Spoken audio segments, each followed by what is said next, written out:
বন্ধুরা, বাংলার কিচেনে আপনাদের সবাইকে জানাই স্বাগত। আজকে সোমবার আমি করব আজকে সয়াবিন কষা। সয়াবিন কষার জন্য ম্যারিনেট করার জন্য আমি কিছু মশলা রেডি করে নিচ্ছি।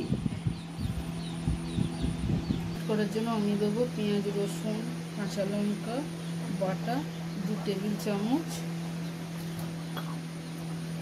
হলুদ গুঁড়ো দেবো 1 টেবিল চামচ, হলুদ গুঁড়ো দেবো 1 টেবিল চামচ,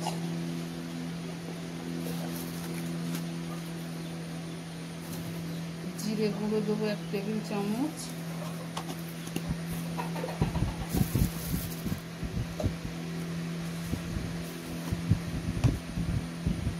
লঙ্কার গুঁড়ো দেবো 1 টেবিল চামচ,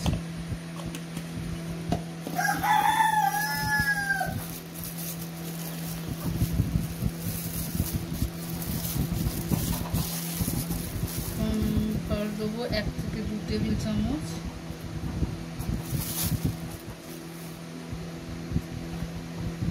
দুটো ডিম ভেঙে দেব,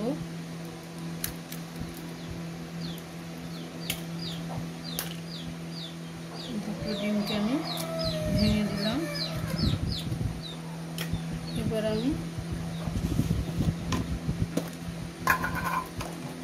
1 টেবিল চামচ লবণ দেব, দিয়ে এবার এটাকে আমি ভালো করে মেখে নেব। সয়াবিনগুলো ছোট ছোট করে, ছোট সয়াবিন হলে ভালো হয়, আর যদি বড় সয়াবিন হয় ভালো করে ছোট করে কেটে নিয়ে এইভাবে ম্যারিনেট করে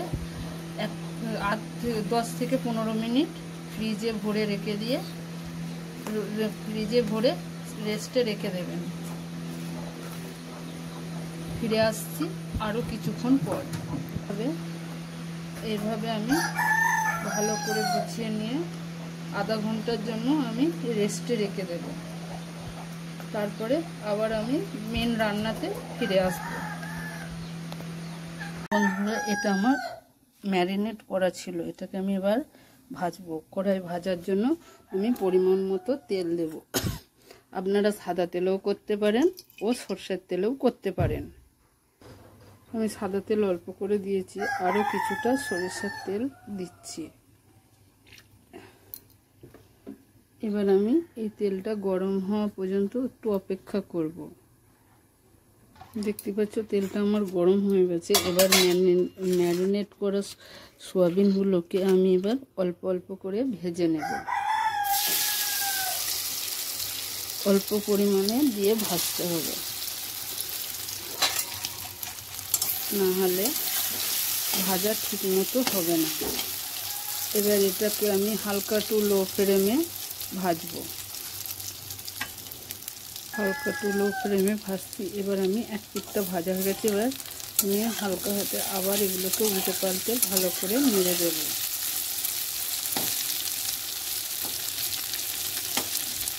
আমার এক পিঠটা ভাজা হয়ে গেছে, আর এক পিঠ একটু ভালো করে ভাজা হলেই আমি এগুলোকে তুলে নেব। আরও একবার আমি একটু নেড়ে দেব। প্রায় ভাজা হয়ে এসছে, এগুলোকে আমি এবার তুলে নেব। এবার মাছগুলো হয়ে গেছে, এগুলোকে এবার আমি এইভাবে করে সবকটাকে তুলে নেব। এগুলো আমার তুলে নেওয়া হয়ে গেছে। এবার বাকিগুলোকেও আমি দিয়ে দেবো, যে কটা আছে বাকিগুলোকে আমি দিয়ে দিয়েছি। এগুলোকে এবার আমি ভালো করে নেড়ে চেড়ে নেব, দিয়ে এগুলোকেও আমি ভালো করে ভেজে নেব। এইগুলোকেও আমার একইভাবে ভাজা হয়ে গেছে, এগুলোকেও আমি এবার তুলে নেব। এবার আমি এই তেলেতেই আলুগুলোকেও ভেজে নেব। আলুগুলোকেও আমি ভালো করে নেড়ে চেড়ে ভেজে নেব। আলুগুলো আমি 40 থেকে 50% ভেজে নিয়েছি, কেননা আমি মশলার সাথে আলুগুলোকে ভালো করে কষবো। এবার আমি আলুগুলোকেও তুলে নেব। দেখো, আমি আলুগুলোকেও তুলে নিচ্ছি। তেল আমি কড়াই পরিমাণ মতো দিয়ে দিয়েছি। ফোড়নে দেবো গোটা তেজপাতা, শুকনো লঙ্কা, এলাচ, দারচিনি, লবঙ্গ।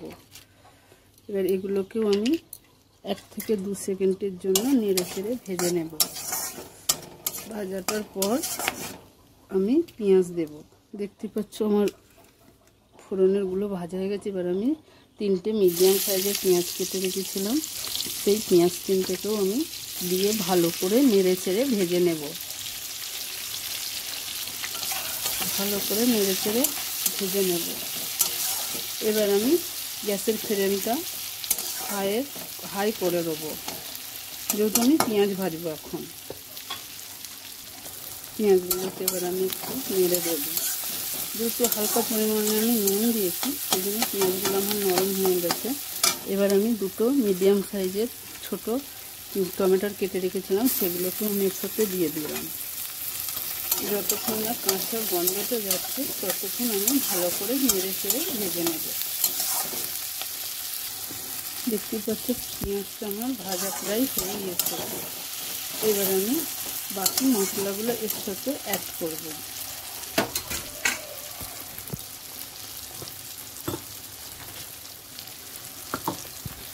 যেমন দেব আদা রসুন বাটা। রসুন বাটা আছে 3 টেবিল চামচ, আদা বাটা আছে 2 টেবিল চামচ। এটাকে আমি এর সঙ্গে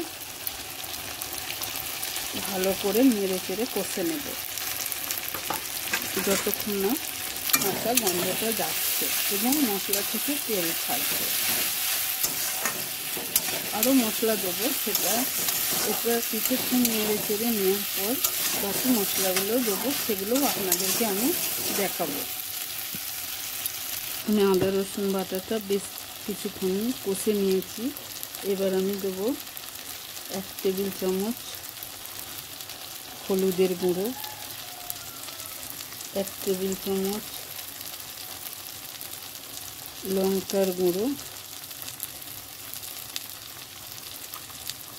1/2 টেবিল চামচ জিরে গুঁড়ো, আর দেবো 1 টেবিল চামচ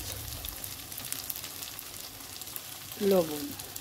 এবার এগুলোকেও আমি ভালো করে মিশিয়ে কষতে থাকবো যতক্ষণ না কাঁচা গন্ধটা যায়।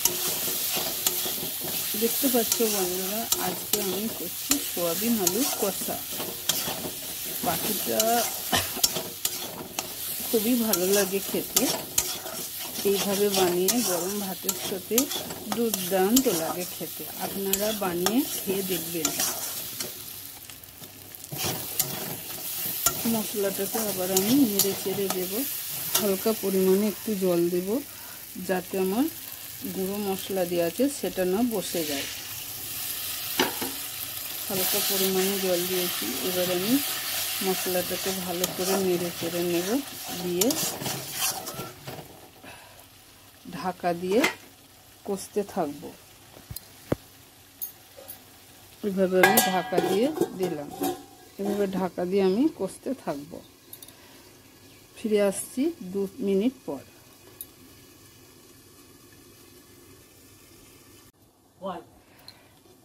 এবার আমি আবার খুলে নাড়ব। দেখতেই পাচ্ছ মশলাটা প্রায় কষা আমার হয়েই এসছে। এবার এতে আমি 1/2 টেবিল চামচ চিনি দেবো। এটা টেস্টের জন্য, যাতে চিনিটা দিলে খেতে খুবই ভালো হয়, টেস্টটা খুবই ভালো আসে। এবার আমি চিনিটা দিয়েও খানিকক্ষণ নেড়ে চেড়ে ভালো করে কষবো, তেলটা ছাড়া পর্যন্ত মশলা থেকে। হাই টু লো ফ্লেমে রেখে আস্তে আস্তে রান্না করতে হবে এটাকে। মশলাটা থেকে তেল ছেড়ে দিয়েছে। এবার আমি আলু আর সোয়াবিনটা দেবো, দিয়ে আবার কিছুক্ষণ কষবো সঙ্গে। এটাকে আমি ভালো করে উল্টে পাল্টে নিচ্ছি।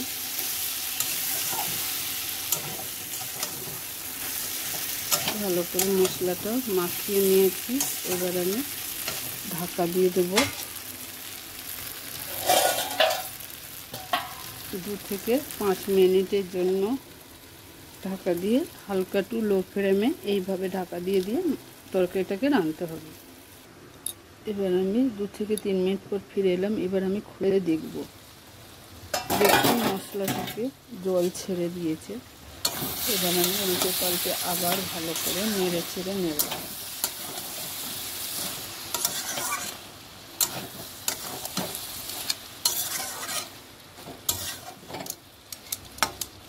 আবারও আমি কিছুক্ষণের জন্য ঢাকা দিয়ে কষবো। এইভাবেই ঢাকা দিয়ে আমি কষতে থাকবো কিছুক্ষণ পর। এবার আমি ঢাকনাটাকে কিছুক্ষণ পর খুলে আবার দেখব। দেখতে পাচ্ছ পাশ থেকে তেল ছেড়ে দিয়েছে। এবার আমি একটু জল দেব। গরম জল দিলে খুবই ভালো হয়, টেস্টটা ভালো হয়। আর ঠান্ডা জল দিলেও টেস্ট ভালো হয়। আপনারা যদি পারেন তো একটু গরম জল দেওয়ার চেষ্টা করে রান্না করবেন। এবার আমি হালকা কুসুম গরম জল করেছিলাম, সেটা থেকে একটুখানি আমি পরিমাণ মতো দেবো। দিয়ে আবার বেশ কিছুক্ষণ কষবো। এটা খুবই মাখা মাখা হলে ভালো হয়। আপনারা যদি একটু জুস খেতে চান তাহলে আপনারা আপনাদের পরিমাণ মতো জল দিয়ে দেবেন। চলো এবার আমি খুলে দেখব কেমন আমার কষা হয়েছে। দেখতে পাচ্ছি কষা আমার হয়ে এসছে। এবার আমি আলুগুলো সিদ্ধ হওয়ার জন্য একটু জল দেব। জল দিয়ে আবার আমি 2 থেকে 5 মিনিটের জন্য ঢাকা দিয়ে রেখে দেব। এবার আমি জলটা দিয়ে দিলাম।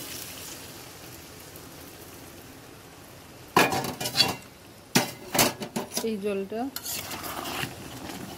কষতে কষতেই জলটা টেনে যাবে, টেনে গেলেই রেডি হয়ে যাবে। এবার আমি ফিরে এলাম 4 থেকে 5 মিনিট পর। এবার আমি তুলে দেখব তরকারিটা কেমন হয়েছে। দেখতে পাচ্ছ চারিপাশ থেকে তেল ছেড়ে দিয়েছে। এটা আবার নামাবার সময় হয়ে এসছে। কেউ যদি জুস খেতে চাও জল দেবেন, আর আপনারা যদি জুস না খেতে চান, কষা খেতে চান, তাহলে অল্প জল দিয়ে রাঁধলেই হবে। এবার আমি শাহি গরম মশলা ছড়িয়ে নামিয়ে নিলেই রেডি হয়ে যাবে সোয়াবিন আলু ডিমের কষা। আপনারা সবাই ভালো থাকবেন, সুস্থ থাকবেন এই কামনাই করি। আর যে যেখান থেকে দেখবেন লাইক কমেন্ট শেয়ার করে দেবেন। ধন্যবাদ। দেখা হবে নেক্সট ভিডিওয়।